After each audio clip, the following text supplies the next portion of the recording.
Welcome to Petrolheads London. I'm back on the S1000R. I love this bike.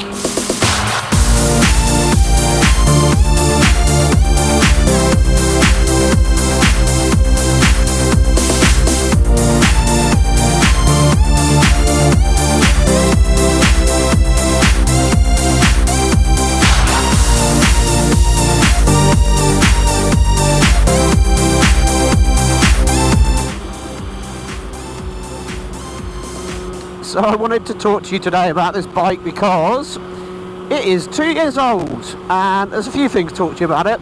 So firstly is a bit of a 2-year review. I'm just on my way back from Barnstormer in Alton. A big shout out to those guys. It's where I bought my bike from, and frankly their service is faultless. This is also a really bumpy bit of road.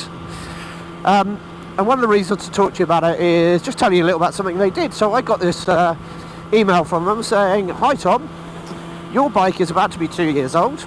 They didn't want to send me a birthday card or a cake, which is a shame, but your warranty runs out, so we should really talk to you about checking everything on your bike is hunky-dory before your warranty runs out. Make sure there's nothing that needs doing that can be claimable under warranty. That is bloody awesome. Nobody has ever done that when I bought a car or a motorbike which has had a warranty or been new. Never. And I don't think it's a BMW thing. I think it is a Barnstormer thing. So yeah, just excellent service. Even they were like, "Did you come all the way down from London?" I was like, "Yep." They're like, "Wow." And there's a reason for that. It's because they're just really nice guys and do a good job. The pain in the arse is I've got to come back down again shortly for my annual service. But anyway, you guys don't care about the admin. What you care about is this bloody awesome bike. Now, I've not spoken to you guys much in the last few months. I've been busy. I'm sorry. You may not care, so then I'm not sorry. But what I do know is I've been enjoying this bike, and I haven't spoken to you since I've been to Europe. So I did a big trip. I did 2,500 miles almost into Europe. Some of you are asking where the footage is. I recorded over 70 hours of footage, and frankly it's a massive pain in the arse to edit, and I haven't got round to it. But it was an awesome trip, and this bike was flawless. I'm going to talk to you a bit about that, but I think this is possibly one of the best bikes I have ever owned, and that is a bold claim. I've not had a huge amount of bikes, but I've had a few, and it's just way more multi-purpose than you would think it would be. It's so flexible. Now in Europe, you would have seen my pre-planning video. I put the slightly bigger sports touring screen on it,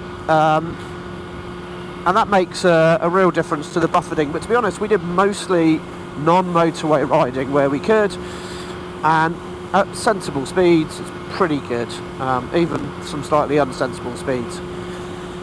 Now the problem with a 2-year review of this bike is well, there ain't really any clangers to tell you, because it's just been brilliant. Like, I can't see myself selling this bike. To be fair, I said that about my car and that's now gone, but it's just been really good at everything. I love this engine. Even the guy who just took it out for a test ride after the check went, "Well, that exhaust pipe sounds lovely, doesn't it?" It really makes a difference. And what it also makes a difference too is that low down weight. And whereas, look, I'm not any professional rider or anything here, I'm just Joe Bloggs like the rest of you, that I'm not sure I 100% noticed, but I know it feels incredibly well balanced. I do wonder whether I'd like more of a TFT display on this or something like that, but that wouldn't turn me off it. Servicing costs, I can't tell you much about that because I've only had one, but they're pretty standard servicing costs. I mean, he's just done the pre-end of warranty check and said that everything's hunky-dory. Chain needs a bit of tightening, so I will do that. he could have probably done that for me. And the back tyre is dangerously close to being low, but that's doing almost 2,500 miles across Europe has done that. So I've done about, well, in fact I can see now, just almost 4,700 miles on this set of tyres. That rear tyre is actually plugged as well, because I got a puncture in it when it was 1 month old and I was going for the run-in service. Maybe not even a month old. So, oh, bumpy road. This, if you've ever been down this road, this is the A31, it's frankly shit. There are patches of it that are alright, but yes. What's to say? So look, naturally, out of the box, this bike makes a really nice noise in dynamic mode, which is pretty much what I drive in. But with this pipe on, but not even at speed, that sort of downshift, and when you off throttle, it just makes some lovely pops and bangs. Now that did get me a little bit of adverse attention in the continent, who are less tolerant of bikes being modified, but it didn't get me any permanent trouble, shall we say. It just took a slight dislike, although one of the guys I was talking to when I was off-roading in Spain said they probably take one look at it, think they want to do you for a modded bike, and then realise you're English and can't be bothered, which is good. But yes, there were a few places they didn't like it. So I've done a few things to this bike, as you will know if you've followed my other videos. So I think I was just indicating for ages there. I have put HP levers on, love them, big investment, but yes, are they worth the money? Well, it's about aesthetics as well. These Rizomo mirrors, which actually, interesting, got a few comments about in the garage just now, I also think are absolutely lovely. Interestingly, they now do these with a silver backed actual mirror bit. Might talk to you once I'm off this frickin' rutted field. As I was saying, I've done a few things there. So mirrors was the last thing I talked to you about. I put crash protection on. Now, I put more crash protection on than I don't know, maybe have done in the future. So I've got the engine case covers and crankshaft covers, and crankcase, not shaft. I'm sure somebody will pick me up on that.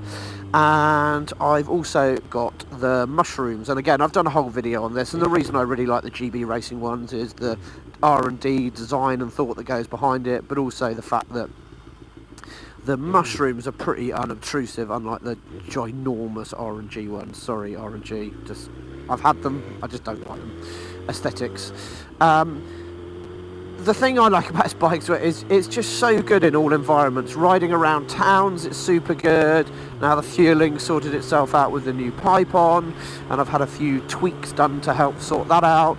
But also on long journeys. So I mean obviously I felt tired on our long days, but no more than the other guys, one guy is on some more suitable bikes. But yeah, it's just it just does everything you want, this bike. And interestingly, I remember RJ telling me the same thing when I said I got it, and he was like, you'll love it.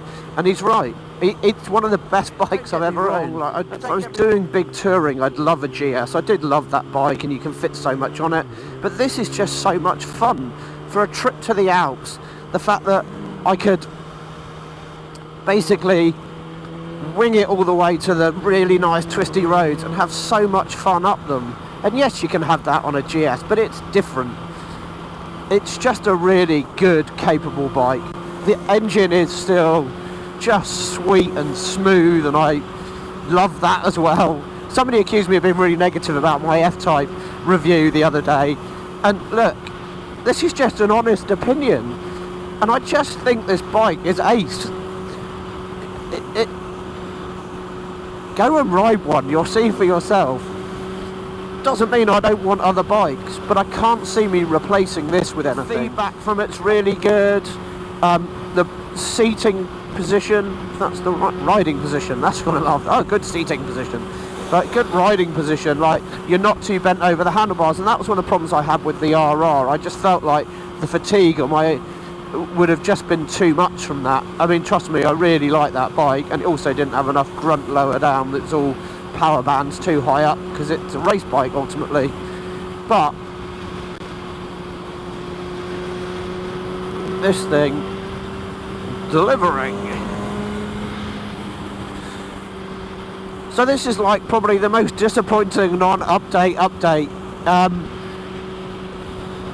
But it is equally a real glowing report for this bike. I mean, I've done, as I said, almost 4,700 miles. In fact, I will have in a minute. And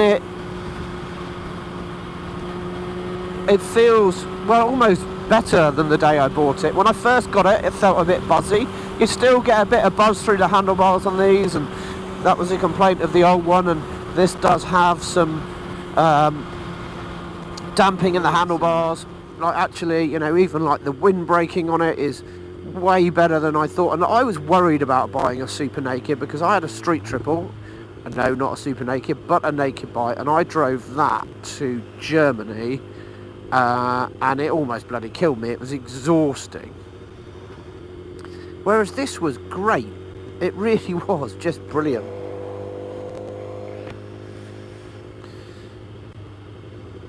And you know, that's, if you want the headline for my 3-year review, it's like, this bike's brilliant. It does everything it says it will, and probably a bit more. Yes, it needs some mods. That exhaust is rubbish with the EU emissions cat on it and stuff like that. But okay, it costs a bit of money to make the changes, but this makes it sound good. Very, very good. I also love the fact it's a cracking town bike. I mean, look, RJ is a great example of that. He rides this in town all the time.